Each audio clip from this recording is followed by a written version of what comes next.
Assalamualaikum warahmatullahi wabarakatuh. Perkenalkan saya Nizar Ramdhani dengan nomor NIM 25070011172. Di sini saya akan mempresentasikan hasil buku cerita saya yang berjudul Nyi Roro Kidul berdasarkan cerita rakyat yang berada di daerah Jawa Barat karena cerita Nyi Roro Kidul ada beberapa versi.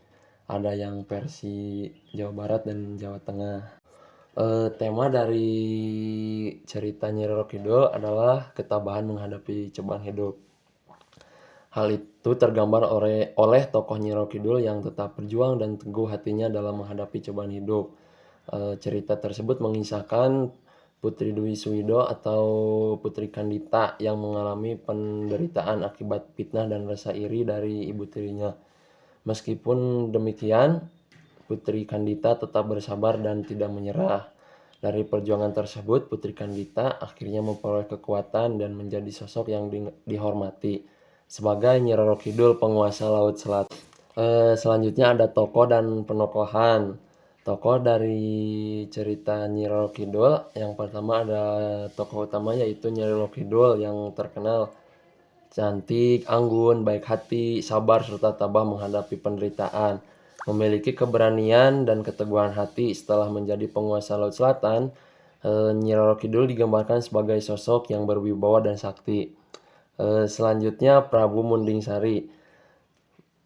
Prabu Munding Sari adalah ayah dari Nyi Roro Kidul.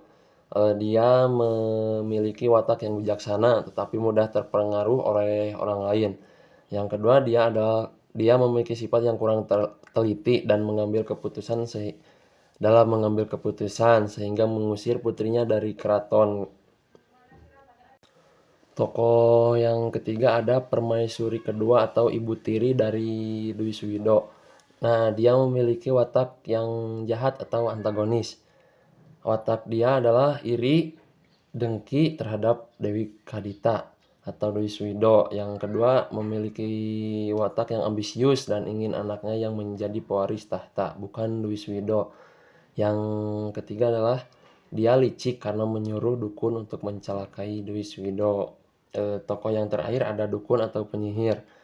Watak dari dukun atau penyihir, dia memiliki watak yang jahat karena menyihir Dwi Suwido dan tidak bertanggung jawab.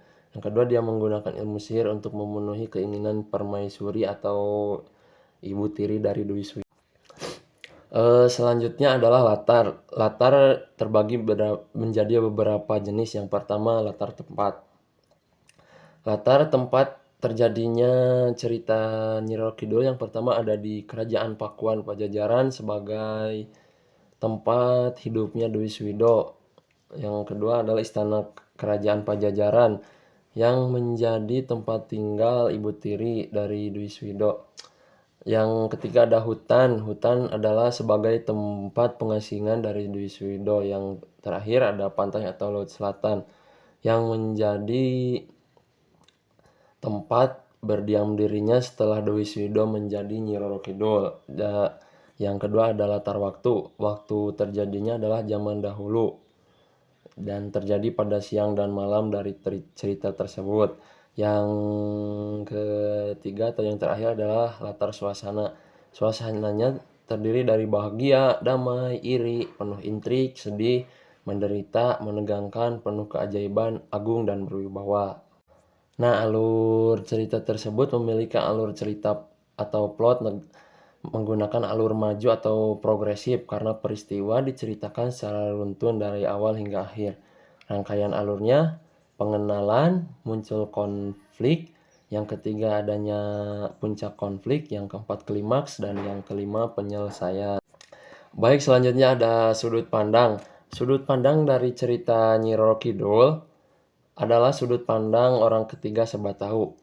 Dalam cerita tersebut, narator berada di luar cerita dan menggunakan kata ganti seperti ia, dia, Dwi Suwido, atau Nyi Roro Kidul untuk menceritakan tokoh-tokoh yang ada di dalam cerita tersebut.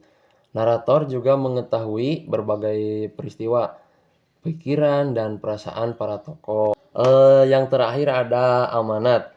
Amanat yang dapat kita ambil dari cerita Nyi Roro Kidul adalah kita harus menjauhi sifat iri dengki. Kita harus selalu bersabar dalam menghadapi cobaan serta tetap berbuat baik meskipun kita diperlakukan tidak adil. Nah, cerita ini juga mengajarkan untuk tidak mudah menyerah dan selalu menjaga kebaikan hati.